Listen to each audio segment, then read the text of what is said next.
Hello, good morning dear students. मैं नाम sir विज्ञान के ऑनलाइन क्लासेस में आपका हार्दिक अभिनंदन करता हूं।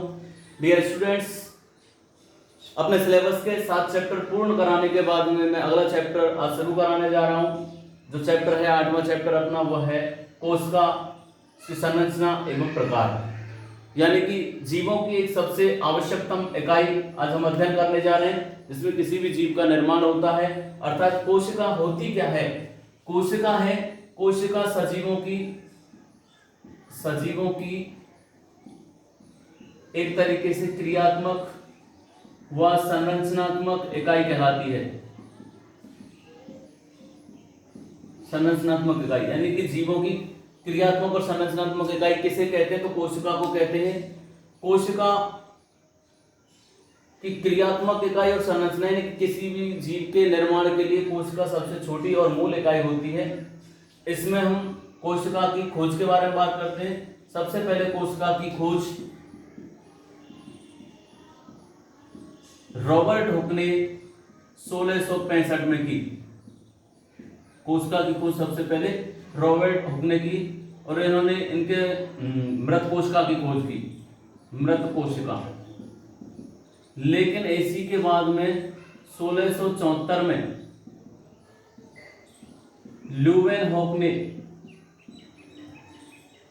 सजीव कोशिका की खोज की, या जीवित कोशिका की, सजीव कोशिका की खोज की।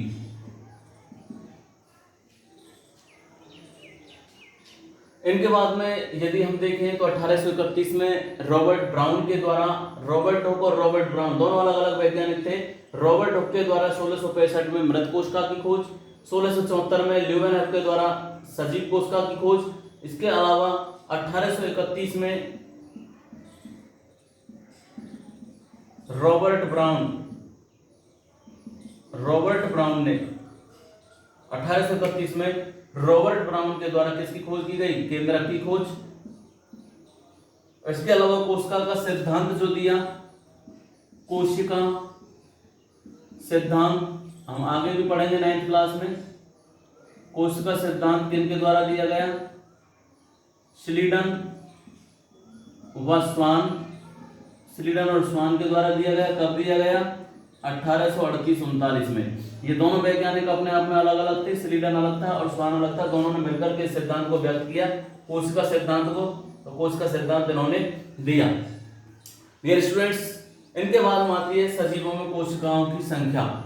सजीवों में कोशिकाओं की संख्या की यदि हम बात करें तो कोशिकाओं की संख्या सजीवों के अंतर्गत अनगिनत पाई जाती है, यानी कई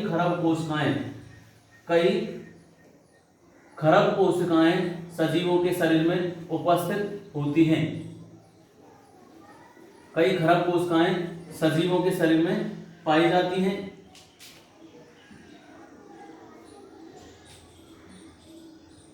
कुछ जीव ऐसे भी होते हैं जो केवल एक ही कोशिका से मिलकर के बनते हैं, जो एक कोशिक होते हैं। लेकिन बहुत सारे जीव जो जटिल संरचना जिनकी बनी होती है, उनके शरीर में कई खरब अरबों कोशिकाएं पाई जाती हैं। बात इनकी आकृति की आती है तो कोशिका की आकृति कुछ में छोटी भी होती है, कुछ में बड़ी भी होती है। साइज भी इनका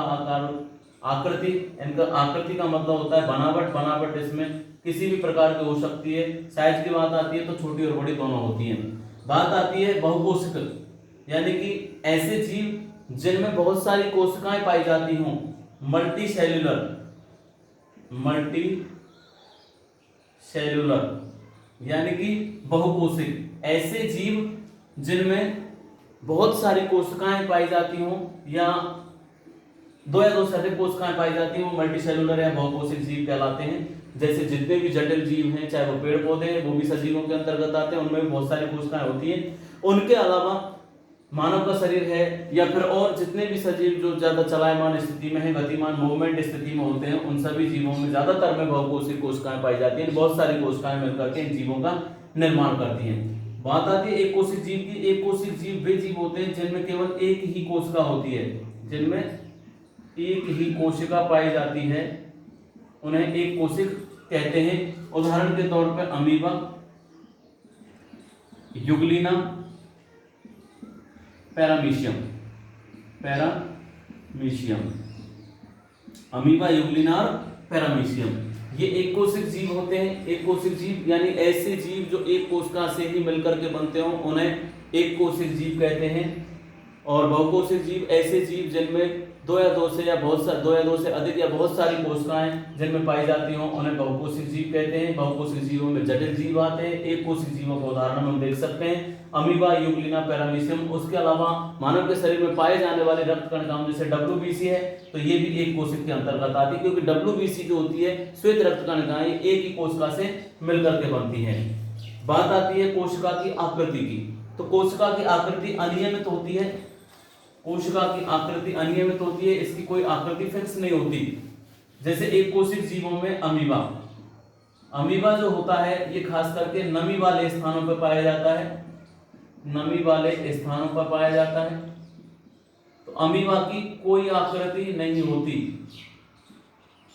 ये क्या करता है कि जब इसको भोजन की प्राप्ति करनी होती है, भोजन जब लिया जाता है तो ये इसके पादाब निकलते हैं,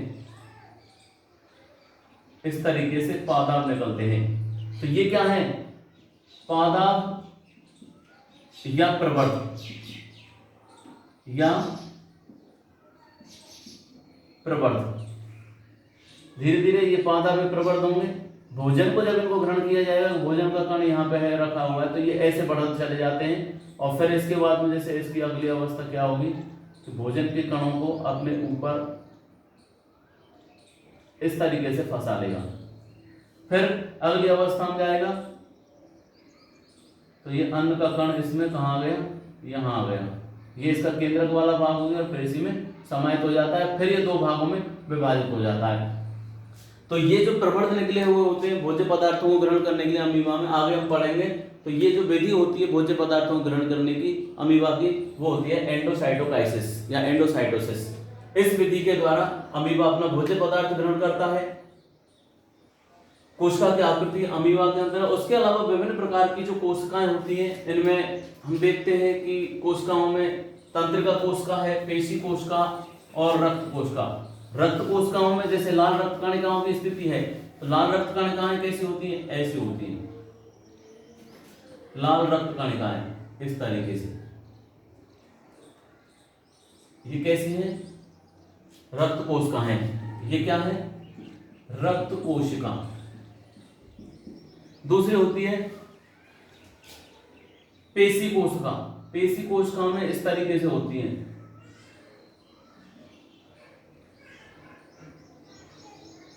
पेशी कोशिका ये क्या है, तर्करूप है, तर्करूप। उसके अलावा और कोशिका की बात की जाए तंत्रिका कोशिका, तो ये शाखित भी हो सकती है। तो आकार के आधार पर इनको हम देख रहे हैं। रक्त कोशिका कैसी है, गोलाकार है। ये कैसी है, गोलाकार। ये कौन सी है, पेशी कोशिका, पेशी कोशिका। इनका आकार कैसा है, तर्करूप है। और उसके बाद में तंत्रिका कोशिका। तंत्रिका कोशिका में क्या होता है कि इस तरीके से तंत्रिका कोशिका जो होंगी उसमें क्या होता है, तंत्रिका के रूप में हम देख सकते हैं कि इनका जो आकार होता है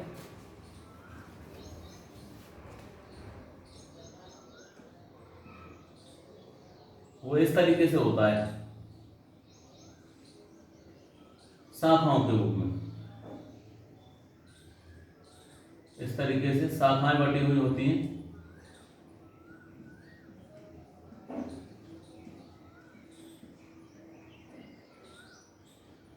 शाखाएं बटी हुई होती हैं। ये क्या है, तंत्रिका कोशिका। कैसी है ये, शाखित है, शाखा के रूप में पाई जाती है। तो कोशिकाओं की संरचना की यदि बात करें तो गोलाकार भी होती है, तर्करूप भी होती है, शाखित रूप में भी होती है। तो इस तरीके से इनकी रचना पाई जाती है। अब बात आती है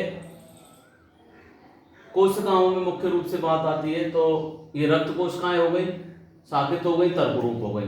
कोशिका के साइज की यदि बात करें तो कोशिका का साइज होता है लगभग 1 लाख मीटर का, 1 मीटर का 10 लाखवां भाग होता है। कोशिका का आकार अगर हम देखें, कोशिका का आकार,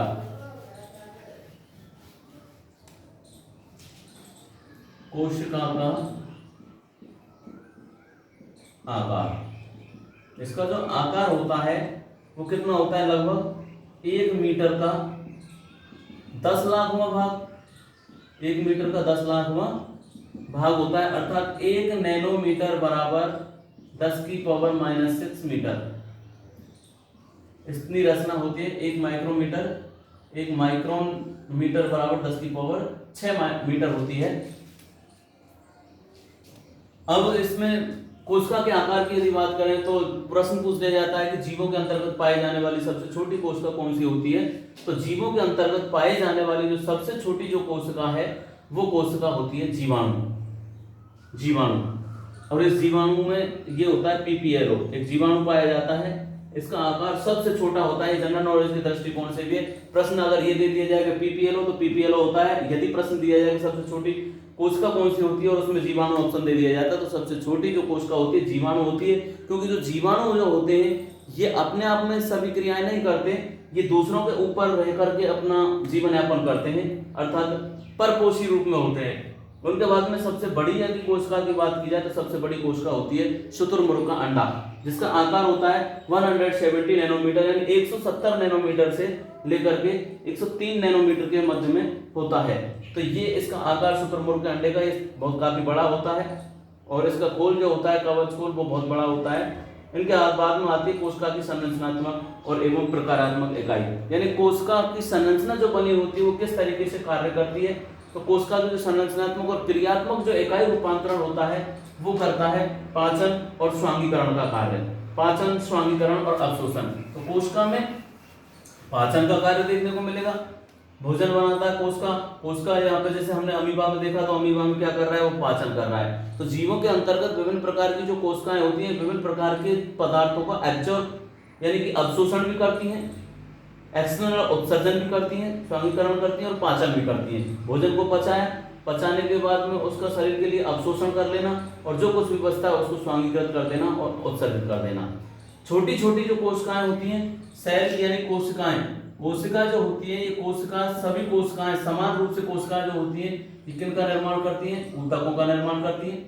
कोशिकाओं से ऊतकों का निर्माण होता है, समान कोशिकाएं मिलकर ऊतकों का निर्माण करते हैं, ऊतकों से मिलकर अंगों का निर्माण होता है, अंगों से मिलकर के तंत्र का निर्माण होता है, और कई सारे तंत्र मिलकर के शरीर का निर्माण करते हैं। ये जीवों के अंतर्गत शरीर के निर्माण की इकाई होती है। अब बात आती है इनमें कि कोशिका के भागों की, कि विभिन्न प्रकार के ऐसे कौन से भाग हैं जो कोशिका में पाए जाते हैं। तो कोशिका का जो मूल रूप से जो निर्माण जो स्वरूप होता है वो होता है केंद्रक झिल्ली। कोशिका किन किन पदार्थों से, केंद्रक झिल्ली, कोशिका भित्ति, नंबर 2 केंद्रक, और नंबर 3 केंद्रक कोशिका द्रव्य। ये मिलके किसी भी कोशिका का निर्माण करते हैं। कोशिका भित्ति, जो कोशिका की भित्ति शब्द का मतलब होता है दीवार, कोशिका की दीवार बनाने का कार्य करती है। केंद्रक क्रोमेटिड होते हैं, धागानुमा रचनाएं पाई जाती है, गुणसूत्री संवर्धन इकाई होती है, डीएनए इसके ऊपर संवर्धित होता है, आनुवंशिक संचरण की इकाई माना जाता है।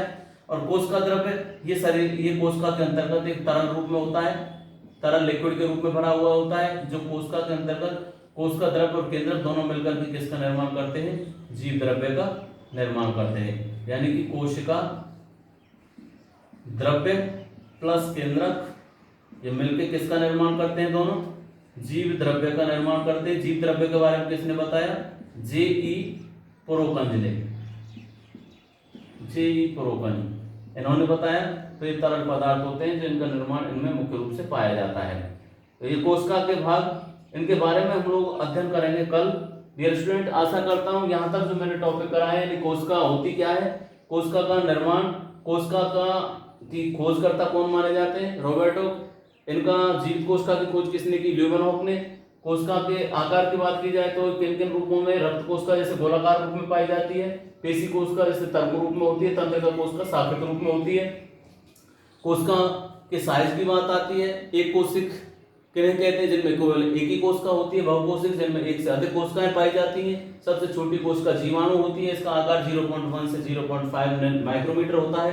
सबसे बड़ी कोशिका शुतुरमुर्ग का अंडा होता है, जिसका आकार 170 नैनोमीटर से 103 नैनोमीटर होता है। कोशिका की संरचना और प्रकार्यात्मक रूप में अगर हम पढ़ेंगे तो कोशिका की संरचना बहुत सारे छोटे छोटे रूपांतरण से मिलकर बनी होती है। प्रोकैरियोटिक ग्रुप और यूकैरियोटिक ग्रुप होते हैं इनके, जिनका हम अध्ययन आगे करेंगे, लेकिन इनमें पाचन, स्वांगीकरण और अवशोषण की प्रक्रिया होती है। इनमें इनके बाद में कोशिका के विभिन्न भाग आते हैं, उन भागों के बारे में हम लोग कल अध्ययन करेंगे। आशा करता हूँ डियर स्टूडेंट ये टॉपिक आपकी समझ में आया होगा। इसको घर पर बैठ के लर्न करें और इसका होमवर्क करें। धन्यवाद।